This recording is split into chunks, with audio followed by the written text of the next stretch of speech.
Assalamualaikum warahmatullahi wabarakatuh.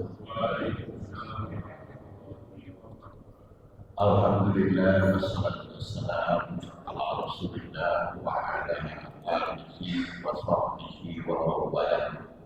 Amma ya ibadallah, usikum bi taqwallah inna jannata ma'iddat liman taqwa.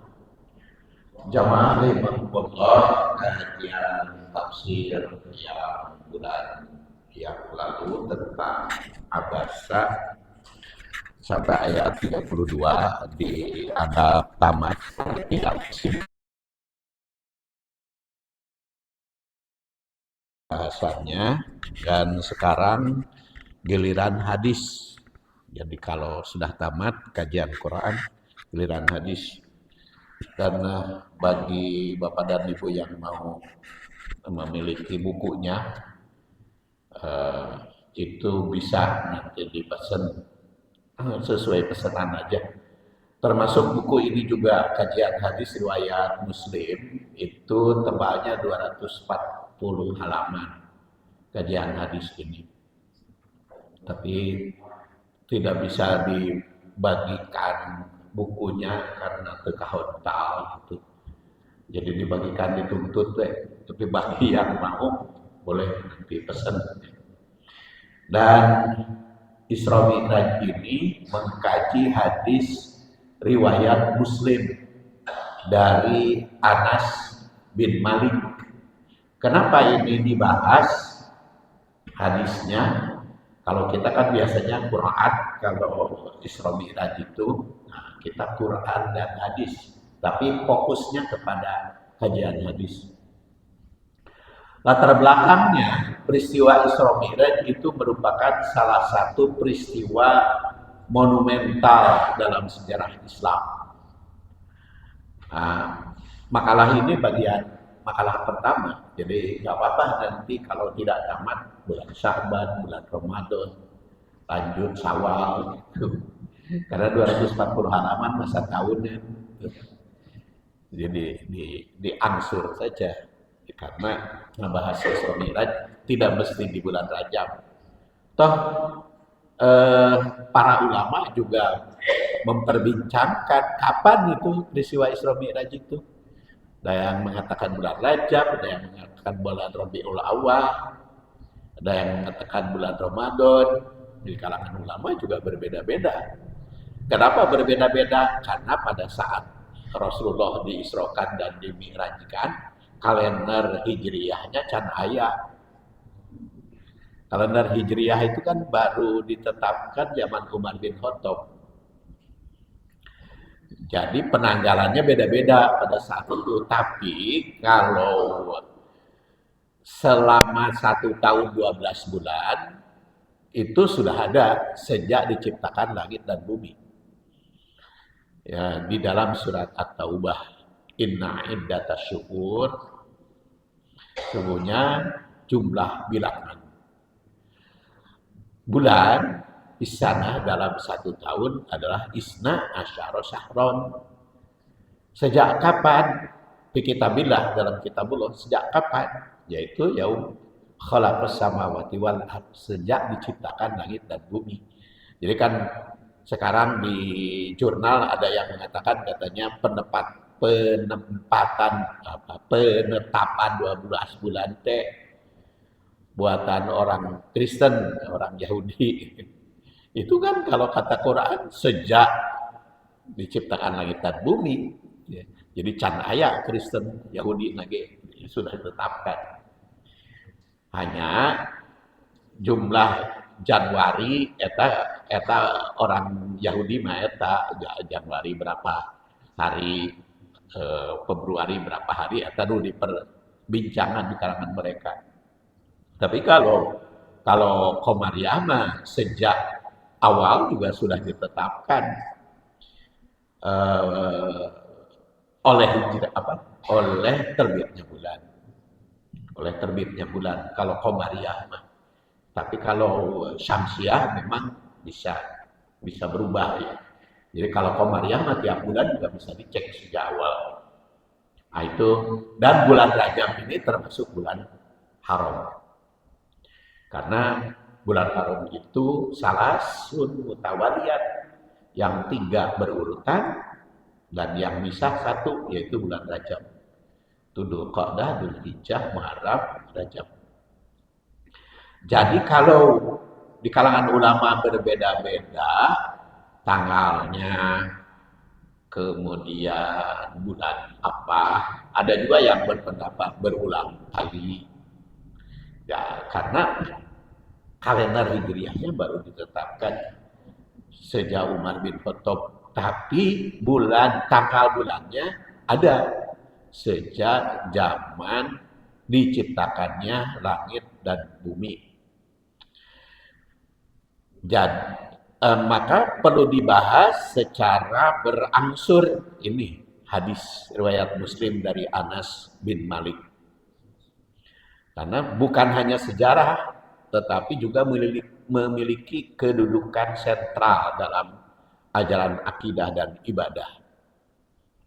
Peristiwa ini bukan hanya merekam perjalanan luar biasa Rasul dari Masjidil Haram ke Masjidil Aqsa dan naik ke Sidratul Muntaha, tetapi juga mengandung pesan teologis, spiritual, dan praktis yang sangat mendalam bagi kehidupan umat Islam. Makanya kajian kita lebih disorot dari sudut masa kini. Makanya judulnya juga dalam perspektif masa kini. Jadi dikaji hari ini, peristiwa yang lalu dikaji untuk zaman modern, kontemporer. Oleh karena itu Isra Mi'raj tidak dapat dipahami semata-mata sebagai peristiwa historis yang bersifat mukjizat, tidak semata-mata itu, melainkan sebagai sumber nilai dan pedoman hidup yang relevan lintas zaman, sejak masa silam, masa kini, dan masa yang akan datang. Pada masa kini, umat Islam hidup dalam arus modernisasi yang ditandai dengan kemajuan ilmu pengetahuan dan teknologi, rasionalisasi berpikir, serta perubahan pola hidup yang cepat. Seperti buruk ya, yang cepat itu barkun. Kondisi tersebut seringkali berdampak pada melemahnya dimensi spiritual dan berkurangnya kesadaran terhadap nilai-nilai ibadah. Dalam konteks ini, peristiwa Isra dan Mi'raj menjadi penting untuk dibahas kembali guna meneguhkan keimanan terhadap perkara gaib serta menyeimbangkan antara rasionalitas modern dan keyakinan religius. Selain itu, Isra dan Mi'raj memiliki urgensi yang kuat karena di dalamnya terkandung pensyariatan sholat, ibadah utama yang menjadi fondasi kehidupan seorang muslim. Nah, realitas masa kini menunjukkan adanya kecenderungan sebagai umat Islam yang memandang sholat itu sebatas kewajiban formal tanpa pemaknaan spiritual yang mendalam. Padahal salat yang diwajibkan melalui peristiwa Mi'raj itu merupakan sarana utama pembinaan akhlak, pengendalian diri, dan kedekatan hamba dengan Allah. Oleh karena itu, kajian Isra Mi'raj dapat menjadi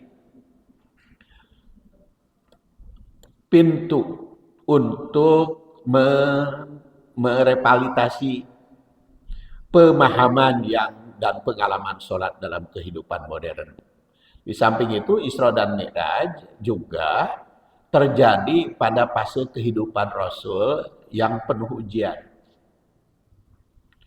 Setelah wafatnya Khadijah, Abu Thalib, karena itu dikemukakan di dalam Sirah Nabawiyah kalau setelah wafatnya. Khadijah dan Abu Thalib. Dan wafatnya Khadijah dan Abu Thalib itu diketahui bersama kan oleh masyarakat, sehingga diketahui pada tahun ke-10 dari kenabian. Dan itu setelah peristiwa tersebut, peristiwa Isra dan Mi'raj itu. Hal ini memberikan pesan moral yang sangat relevan bagi masyarakat masa kini, yaitu bahwa di balik kesulitan dan penderitaan terhadap pertolongan Allah, inna ma'al usri yusra. Di situ inna ma'al usri yusra, bersamaan dengan usri itu ada yusra. Jadi bukan setelah ada kesulitan ada kemudahan, tapi bersama kesulitan ada kemudahan. Dan juga mengandungkan nilai kesabaran, keteguhan. Dan harapan ini menjadi sangat penting di tengah kompleksitas problem sosial, ekonomi, psikologis yang dihadapi manusia modern. Lebih jauh, peristiwa Isra Mi'raj ini memperlihatkan kesinambungan risalah para nabi, yaitu melalui pertemuan Rasul dengan para nabi terdahulu. Jadi Rasul itu kan bertemu dengan para nabi, jadi itu menunjukkan kesinambungan bahwa pertama syariah Rasul itu menyambungkan syariah sebelumnya. Kedua, agama yang diturunkan Allah itu sama kepada para nabi terdahulu sampai Rasul. Jadi kalau ada sekarang ilmu perbandingan agama, utama mengatakan agama samawi opat ilmu perbandingan agama itu. Kalau menurut Islam agama samawi mah hiji. Islam bungkul. Karena agama samawi, agama arodi ya. Dalam ilmu perbandingan agama samawi teh nyata katanya Islam, Yahudi, Nasrani, Islam, Yahudi, dan Nasrani itu katanya agama samawi. Sedangkan Hindu, Buddha, dan sebagainya agama arodi. Padahal kalau kita lihat Islam hanya satu. Agama samawi teh Islam mungkul, yang turun dari langit kan, yang dari istilah langit begitu. Jadi yang Allah turunkan itu hanya satu, Islam saja. Cuman di Indonesia mah terpaksa salamna segala rupa gitu. Salamna segala rupa. Jadi harus mengakui seluruh agama. Ya, mengakui agamanya betul. Mengakui ada agamanya. Agama itu banyak, betul, karena memang tidak bisa dihilangkan. Agama itu banyak, betul. Cuman agama yang benar hanya satu, Islam. Adapun pemeluk agama lain beranggapan beda, ya nggak apa-apa menurut mereka. Makanya cara ibadahnya segala macamnya berbeda. Jadi itu memperlihatkan kesinambungan risalah para nabi. Dari Allah itu hanya satu, yaitu Al-Islam. Pesan ini relevan dalam membangun kesadaran umat Islam tentang persatuan risalah ilahi dan pentingnya sikap moderat serta toleran dalam kehidupan bermasyarakat. Dengan demikian, kajian Isra dan Mi'raj tidak hanya memperkuat dimensi individual, tetapi juga memiliki implikasi sosial yang luas.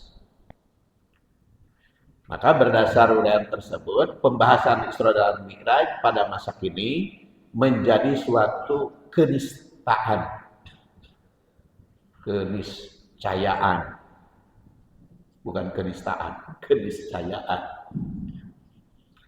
Kajian yang komprehensif dan kontekstual diharapkan mampu menjembatani pemahaman klasik dengan tantangan kontemporer, sehingga nilai-nilai Isra dan Mi'raj itu dapat diaktualisasikan secara nyata dalam kehidupan umat Islam masa kini. Sekarang kita lihat urgensinya. Peristiwa Isra Mi'raj merupakan salah satu peristiwa paling fundamental dalam sejarah Islam yang memiliki dimensi akidah, ibadah, dan spiritual. Pembahasan tidak hanya penting secara historis, tapi juga memiliki urgensi yang tinggi. Antara lain, urgensinya penguatan akidah di tengah tantangan rasionalisme modern. Orang kan rasional.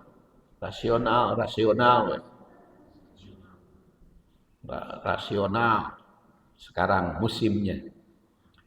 Rak modern ditandai dengan dominasi rasionalisme, positivisme, skeptisme terhadap perkara gaib.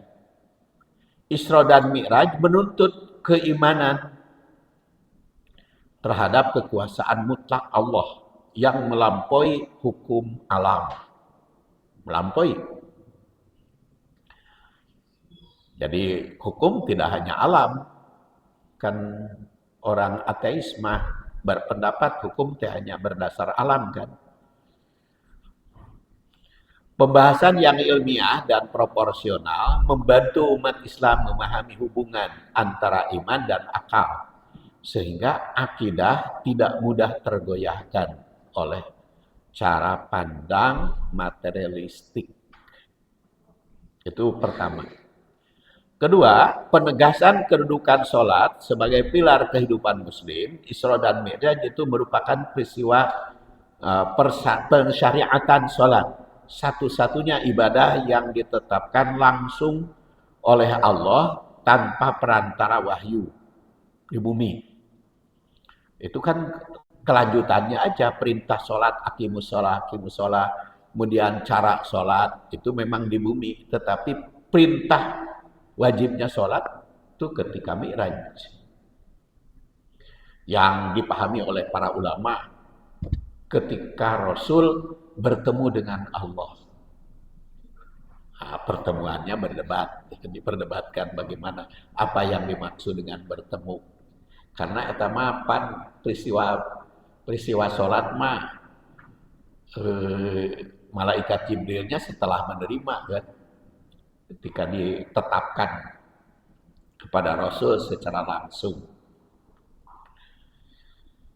Jadi ini hal yang istimewa sehingga sholat ditetapkan langsung.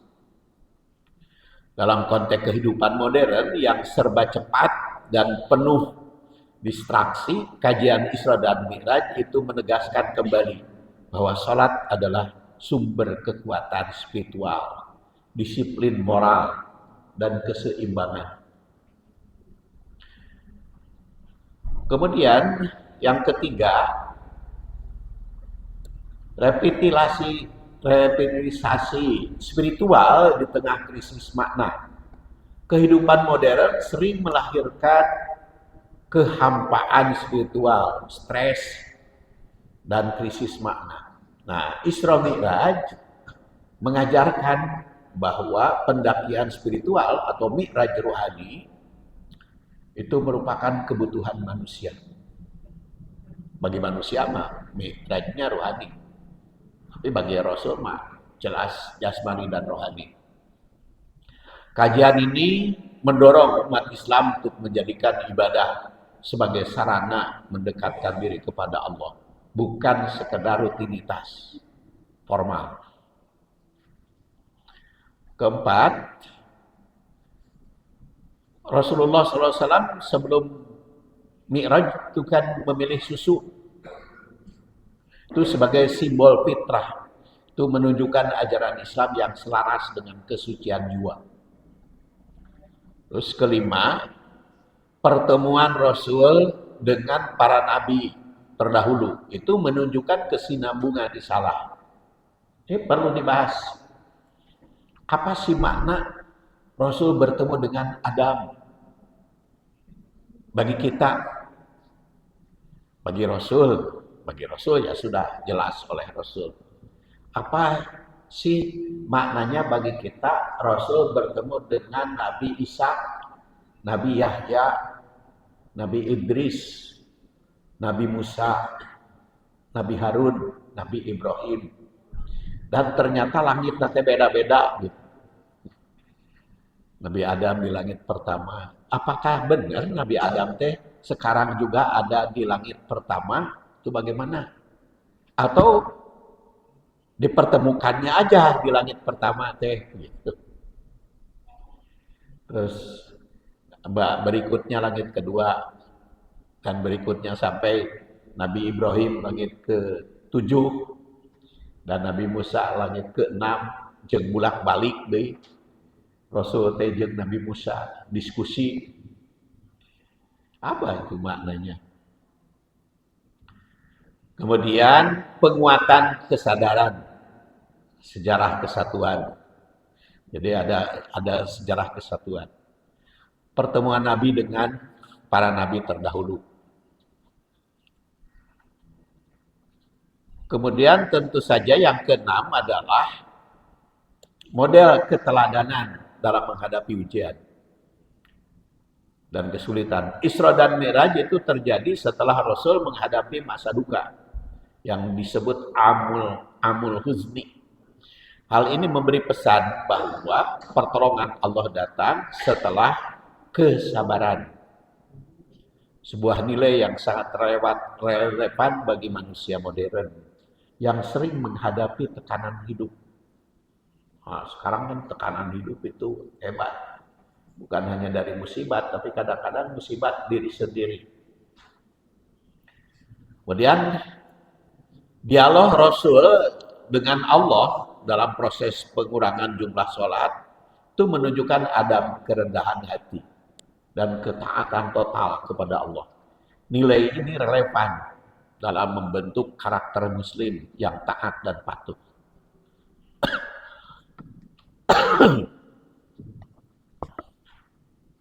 Nah, sekarang teks hadisnya. Yang dikaji adalah hadis riwayat Muslim yang lahir 206 wafat 261 itu dari Anas bin Malik. Haddasana Saibat bin Faruq, haddasana Ahmad bin Salamah, haddasana Sabit al-Banani an Anas bin Malik. Jadi Anas bin Malik itu kan lahirnya di Madinah. Sebelum hijrah. Lahir di Madinah itu 10 tahun sebelum hijrah. Jadi Rasul bertemu Anas bin Malik itu ketika Anas bin Malik berusia 10 tahun. Lalu dia bercerita tentang Isra dan Mi'raj. Apakah Anas bin Malik pengalaman dengan Rasul Isra Mi'raj? Tidak. Lalu Anas bin Malik dari mana tahu? Nya eta Rasul ngalaporkeun kepada Anas. Kalimatnya di sini utitu. Aku diberi, aku didatangkan. Berarti kan Rasul teh bercerita gitu kepada Anas. Dan Rasul itu tidak nyebut kapan peristiwanya terjadi, tapi Rasul bercerita kepada Anas. Makanya Anas itu menyebutnya anna Rasulullah SAW qol. Jadi itu sabda Rasul. Jadi Rasul bercerita kepada Anas bin Malik, utitu bil buraq. Ya, jadi ini hadis qauli. Hadis qauli. Jadi laporan Rasul kepada Anas. Dan buraq itu dabah abjad tawilun fauqal himar wadunal bagol. Panjang, tinggi, Tapi lebih dari himar di bawah bagol. Ya dong hafirahu inda muntaha tarfihi. Kalau dia maju sepak satungtung deuleu seujung penglihatan berarti kan lebih cepat dari cahaya kalau begitu. Inda muntaha. Dan ternyata kakinya kalau nanjak kaki pendek monokan, lamun mudun kaki panjang manjangan, kaki depan manjangan. Jadi untuk apa? Ai jalan butut mah ajul-ajulgan ban gitu. Iya mah henteu tidak merasakan. Dan kemudian dari Isra itu dari Masjidil Haram ke Masjidil Aqsa. Dan di Masjidil Aqsa, fasallaitu fihi rakaatain, salat 2 rakaat. Dan di situ dengan para nabi dan rasul. Jadi ketika di Masjidil Aqsa mah para nabi teh ke Masjidil Aqsa kan. Dan ini hadisnya kan hadis sahih diriwayatkan oleh Muslim. Dan bukan hanya oleh Muslim saja, tapi oleh para ahli hadis nanti di tasih hadis. Nanti saja tafsirannya. Pokoknya mah ini mah tampilnya dulu ya. Jadi tausik hadis ini adalah bunyinya. Nanti kita akan bahas dalam syarah atau juga tarjamah mufradat perperasa. Nanti akan kita bahas. Makanya sekarang kita langsung kepada pentingnya hadis yang dikaji. Kalau tadi Isra-nya, pengkajian Isra dan Mi'rajnya, sekarang pentingnya hadis ini dikaji. Hadis yang diriwayatkan dari Anas bin Malik tentang peristiwa Isra Mi'raj, Rasul merupakan salah satu hadis paling penting dalam hajanah-hajaran Islam. Hadis ini tidak hanya menjelaskan perjalanan luar biasa dari Masjidil Haram ke Masjidil Aqsa,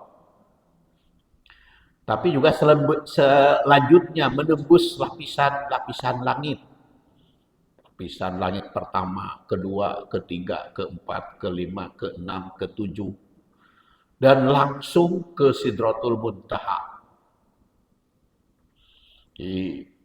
Dan penetapan sholat setelah melewati Sidratul Muntaha itu. Jadi dalam konteks keimanan, hadis Isra Mi'raj itu menegaskan prinsip iman kepada perkara gaib yang tidak dapat dijangkau oleh akal dan pengalaman empiris. Pada zaman modern seperti ini, ketika pola pikir rasional, empiris, dan kedekatan saintifik mendominasi cara pandang masyarakat, peristiwa Isra dan Mi'raj itu seringkali dipahami secara dangkal, bahkan tidak jarang dipertanyakan atau disalahpahami sebagai mitos. Oleh karena itu kajian hadis ini menjadi penting untuk meneguhkan kembali bagaimana itu maknanya bagi zaman modern. Tapi kalau kita bicara zaman modern, zaman yang lalu itu yang dulu nama dianggap mugoyabat, dianggap goibah, tapi bisa saja dianggap lahir sekarang. Kan bisa tuh. Sekarang dianggap lahir. Nabi Sulaiman bisa bicara dengan jin. Zaman modern bisa nggak bicara dengan jin? Ya jin nama tuh bisa. Tapi lamun dialog dengan yang tidak nampak bisa kan? Sekarang zaman modern kan dialog dengan yang tidak nampak. Saya bicara naon eta teh? AI teh pokoknya bisa ngobrol we. Kan saya bisa bisa bisa ngobrol. Saya kalau nulis dengan AI itu bukan ditentukan oleh AI, tapi AI ditentukan oleh kita, gitu. Ditentukan oleh kita. Ternyata ternyata AI itu kan mengikuti pola kita. Seperti saya kalau nulis, kalau nanya ke AI, baik oleh lisan maupun oleh tulisan, itu pakai teori saya. Umpamanya, saya mengembangkan kajian hadis dengan 11 tak atau tak 11. Itu kan buku-buku saya yang kajian tak 11 itu dikirim kan ke AI. Tulisan-tulisan saya yang 11 tak itu saya kirim ke AI. Terus ke AI itu saya tanya, tolong buatkan ringkasan dari buku saya ini. Yang ini 300 halaman, buku saya panjang nih. Tolong buatkan ringkasan. Kan si AI mau baca buku saya. Jadi diinstruksi kan.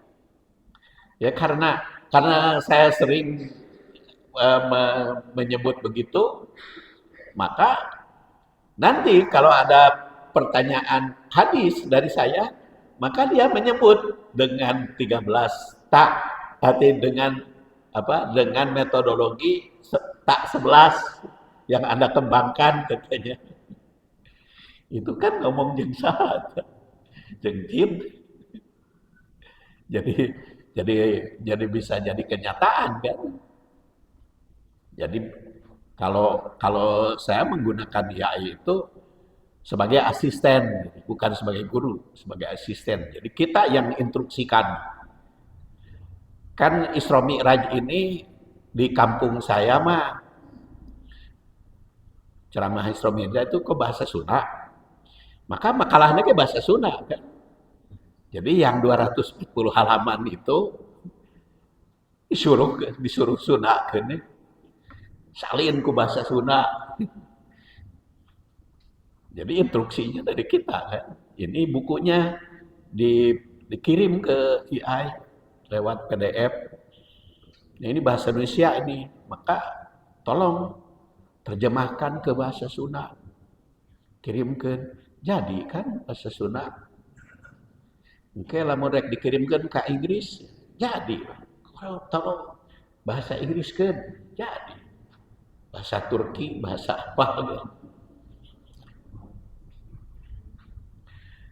Sebab saya juga ngirim itu ke jurnal kan, ke seperti jurnal An-Nur itu minta bahasa Inggris. Padahal kan saya kaku pisan bahasa Inggris teh. Ya udah. Tapi tentu saja diedit semua. Kembali kepada kita lalu kita diedit. Jadi itu apa yang mustahil baheula oleh masyarakat kan jadi kenyataan. Nah itulah meureun burukna zaman modern.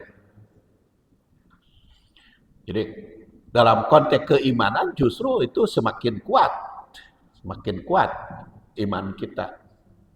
Nih, dengan membahas hadis itu, oh pantas Rasul Shallallahu Alaihi Wasallam bisa sapeuting Isra Mi'raj, Isra-nya dari Masjidil Haram ke Masjidil Aqsa, dari Masjidil Aqsa ke langit 1, 2, 3, 4, 5, 6, 7 sampai ke Sidratul Muntaha bisa selesai sapeuting. Bukan sapeuting, lailan, sebagian peuting. Jadi semakin yakin. Dan selain itu hadis ini mengandung nilai pedagogis dan spiritual yang sangat relevan bagi kehidupan modern. Dialog Rasul dengan para nabi di setiap lapisan langit menunjukkan kesinambungan. Oh, Rasul kan bisa dialog itu dengan para nabi. Urang bisa henteu. Ya kalau dialog seperti Rasul mantep. Tetapi kalau kita dialog dalam arti tidak langsung dengan para ulama terdahulu kan bisa. Saya pamanya nanya bagaimana pendapat Imam Asy-Syafi'i. Padahal Imam Syafi'i wafatnya tahun 204. Sekarang saya 1447.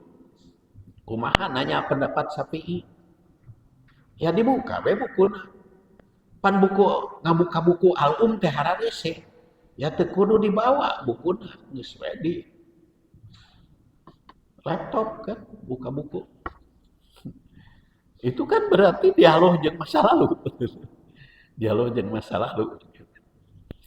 Dengan Hanafi, dengan Maliki, dengan Hambali, dialog secara langsung. Tapi ya seperti tadi bukan guru teknologi itu, tapi kita tunggangi, kita jadikan asisten kita. Lumayan kan tulisan-tulisan beki saeutik gitu nu salah kan. Tulisannya gitu, hurufnya. Dan juga pentingnya penetapan sholat 5 waktu itu melalui proses pengurangan dari 50 hingga 5. Itu melalui proses. Bagaimana bolak-baliknya Rasul dengan Nabi Musa. Dan ini dalam realitas modern yang syarat dengan teknologi, psikologi, kegelisahan dan kekosongan makna, syarat berfungsi sebagai media penyucian jiwa. Kan sholat itu begitu. Kita sedang tidur, nikmat, bangun, sholat. Tahajud. Sampai sholat sebelum sholat subuh, setelah sholat fajar. Kenapa Rasulullah SAW sholat sunat fajar teh manis singkat gitu. Itu kan maknanya. Kata Aisyah, kalau Rasul sholat qobla subuh, itu dipertanyakan Rasul teh baca Fatihah tuh, kata Aisyah. Karena singkat, sholat qobla subuh mah, sholat subuhnya panjang. Tapi sholat 2 rakaat qobla subuhnya singkat. Seperti itu maca Fatihah, kata Aisyah. Nah itu maknanya juga apa? Terus kunaon di Rasul teh cuma 2 rakaat gitu. Menjelang subuh teh. Nya ari sumpingna sebelum adzan mah salat kan tahiyatul masjid. Tapi begitu adzan subuh dikumandangkan, Rasul hanya 2 rakaat salatnya. Jadi tidak lebih dari 2 rakaat dan singkat deh. Singkat. Padahal kan masih ada di komputer masih 10 menit lagi kakomat di adzan teh. Tapi dah Rasulna kan keluar 2 rakaat. Udah aja 2 rakaat. Apa maknanya? Dan itu saya susun bukunya meraih nilai haji dan umroh tidak mendekati Ka'bah. Sudah jadi itu bukunya, sudah terbit di Bogor itu terbitnya. Nah, itu pentingnya bab sholat juga ternyata. Ya. Maka rumusannya ini 7 rumusan, tapi kalau di dalam buku yang sudah jadi 8 rumusannya. Karena ada di buku itu bagaimana pertemuan Rasul dengan para nabi dalam membangun keluarga. Ini rumusannya, kemudian tujuannya juga 8. Dan kita lihat poin-poin yang akan kita bahas nanti di dalam hadis ini. Di situ ada kalimat utitu bil buraq. Ya, temanya tentu saja mukjizat dan sarana ilahi. Bagaimana fokusnya kepada kita. Hakikat mukjizat, hubungan akal dan iman. Relevansi masa kini itu menjawab skeptisisme modern terhadap perkara gaib. Kemudian di dalam hadis itu ada dabah abyad tawil. Itu deskripsi Rasul berbicara tentang buruk. Dan ini metode deskriptif hadis. Fokus akademiknya. Relevansinya masa kini menunjukkan validitas periwayatan detail. Kemudian dalam hadis itu ada yado'u hafiroh indahu muntaha torfihi. Ini kecepatan yang supra rasional. Fokus akademiknya konsep waktu dan ruang. Nah, maka relevansinya kritik terhadap absolutisme hukum fisika. Dianggap hukum fisika. Makanya kalau istilah anak saya itu di teknologi fisika, dia ITB ada fisika, ada metafisika, ada suprafisika, ada macam-macam. Kemudian ataitu baital maqdis, aku datang. Ini kaitan dengan kesucian Masjidil Aqsa dan geopolitik Islam dan sejarah. Jadi, oleh Yahudi mengatakan Masjidil Aqsa milik dia, maka oleh Isra dan Mi'raj ditentang itu milik kaum muslimin. Karena Rasul di Masjidil Aqsa itu sholat berjamaah dengan para nabi. Jadi itu geopolitiknya. Jadi kesadaran umat terhadap Al-Aqsa. Al-Aqsa itu milik umat Islam. Karena itu menyatu antara Masjidil Haram dengan Masjidil Aqsa. Rasul Isra dari Masjidil Haram ke Masjidil Aqsa. Namanya juga masjid. Kemudian ada robatuhu bil halqah. Nabi. Meski di dalam mukjizat tetap dicangcang eta buruk teh. Ini keteladanan akhlak dalam kondisi luar biasa. Jadi eta si buruk teh dicangcang dekat Masjidil Aqsa. Padahal ada mau mabur itu buruk teh. Tapi eta mah di talian gitu. Cangcang, cangreun, apa pelajarannya bagi kita? Kemudian sholat itu fihi rok'atain, ibadah sebelum Mi'raj. Jadi Rasul sholat dulu itu di Masjidil Aqsa. Jadi imam deh, para nabinya dia jadi makmum. Jadi prioritas ini. Dan spiritual ibadah sebelum aktivitas besar, sebelum peristiwa besar mengarungi, maka Rasul sholat. Dan ternyata Rasul itu mempraktekkan dalam segala bepergian kan.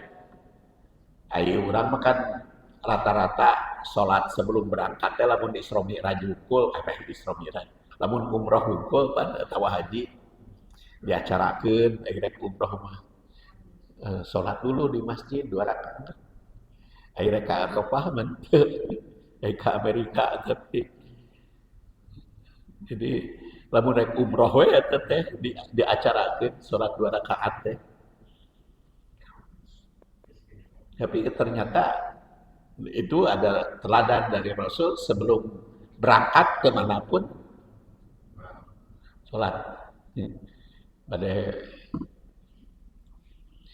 Kemudian ada kalimat ina'in min khomrin wa ina'in min laban. Pilihan. Ini simbol pilihan.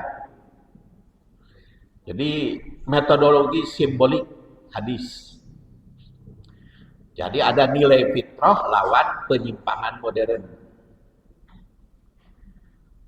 Karena di situ dikatakan juga ihtartal fitrah, kata Jibril, konsep fitrah. Ini antropologi Islam. Islam sebagai agama moderasi. Karena di situ yang milih susu. Kalau di hadis lain makan tilu cenah, di tawaran teh ada susu, ada madu, ada homer, yang dipilih susu.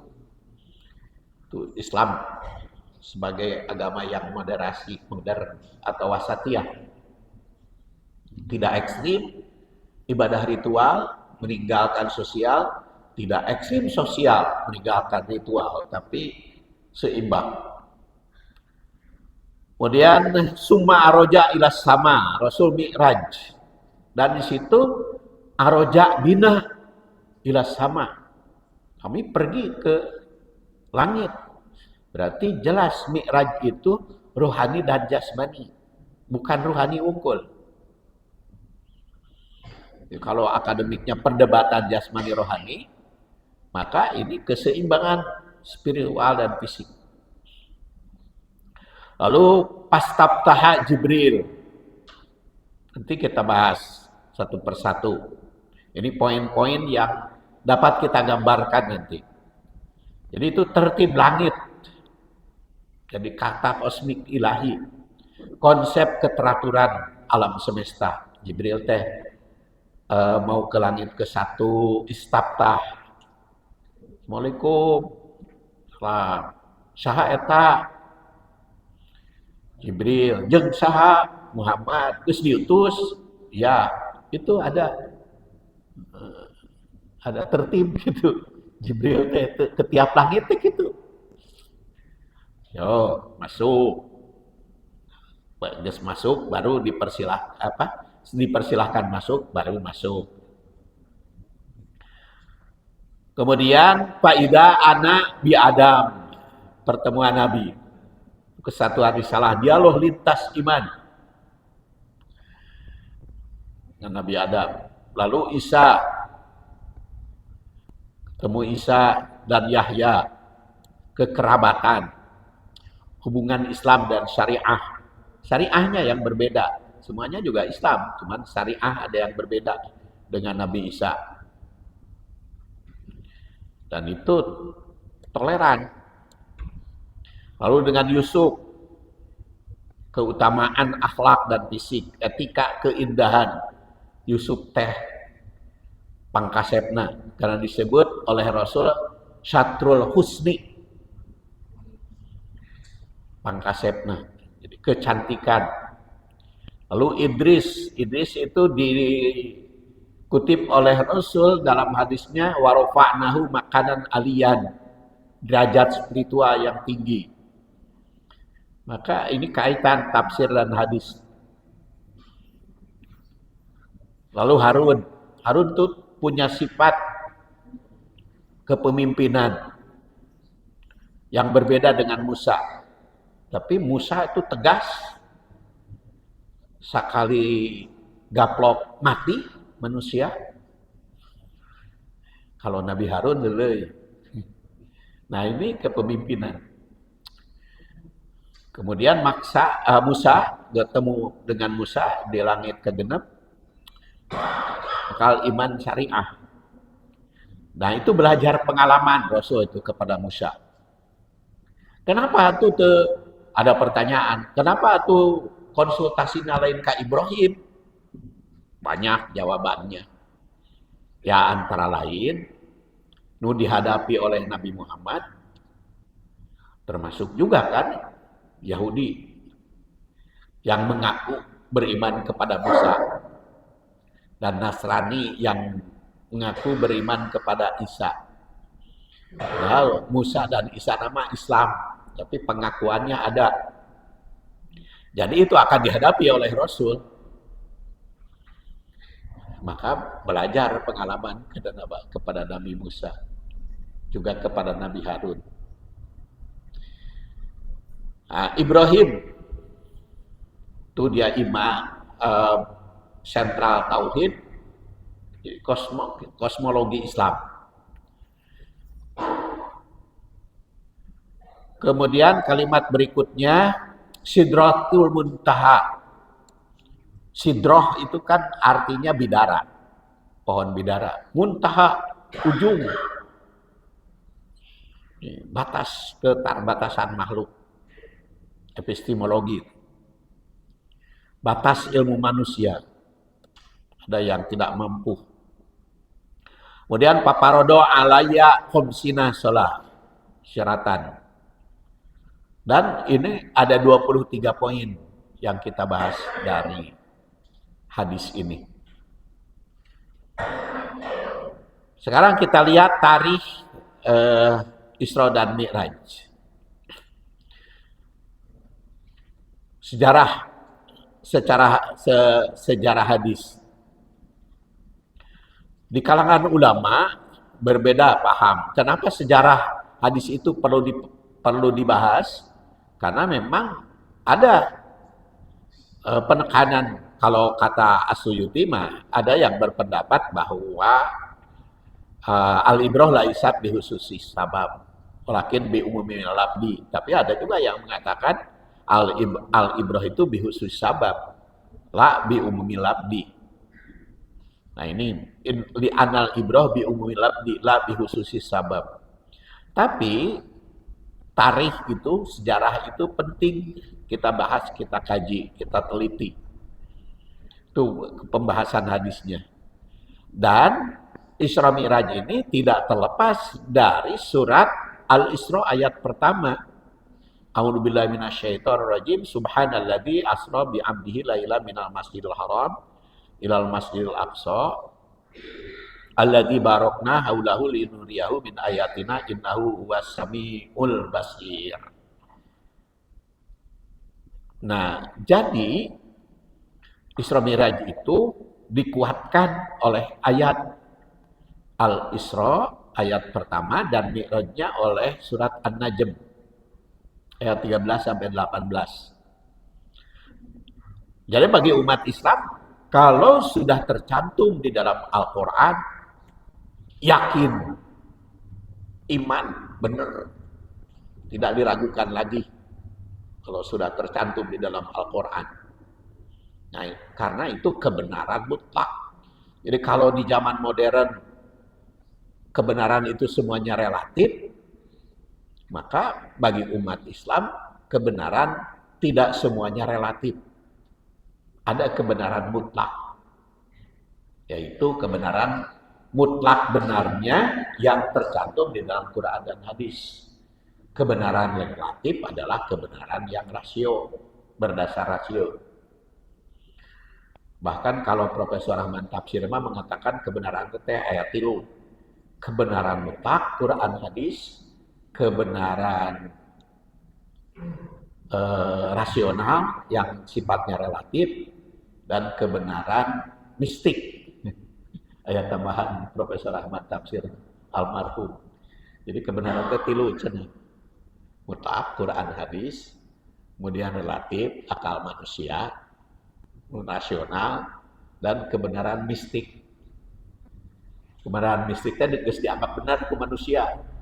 Di kidul teh aya nyerorok kidul, mistik. Tapi geus dianggap benar kan. Aya nyerorok kidul teh. Aya Gunung Gelis kawin jeung Mbah Jamrong.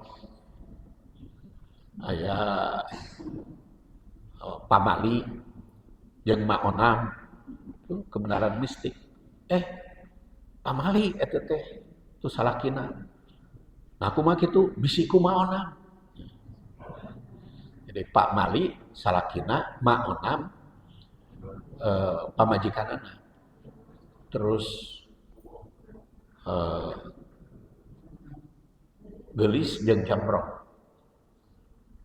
Jadi semuanya.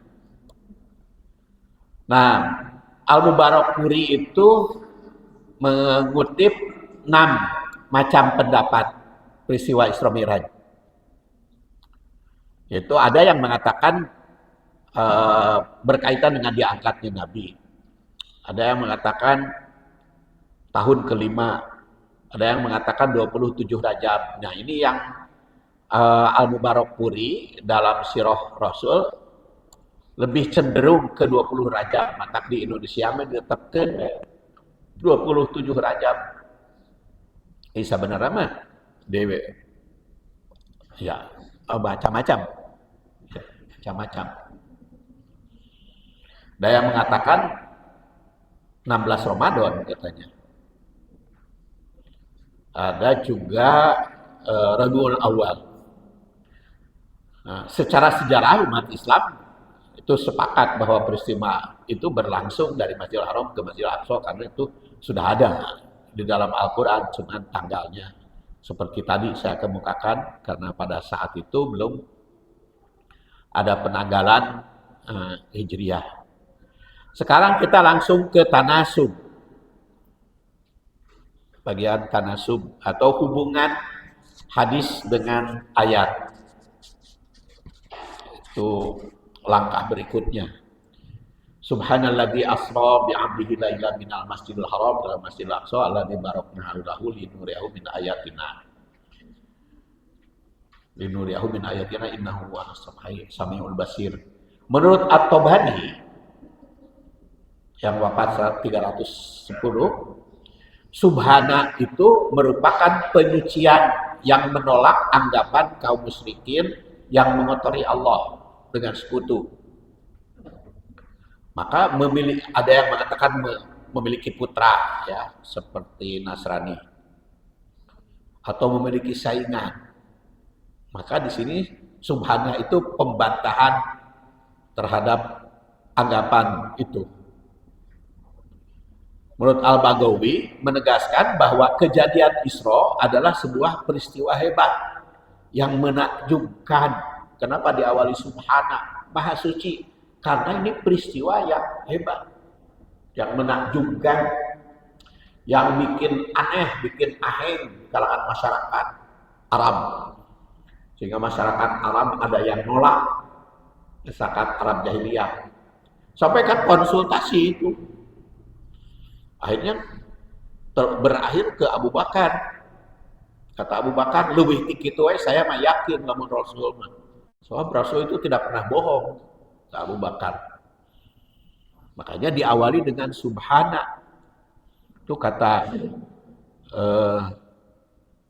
Al-Baghawi sebagai penekanan bahwa Isra Mi'raj itu peristiwa bukan peristiwa alam seperti biasa.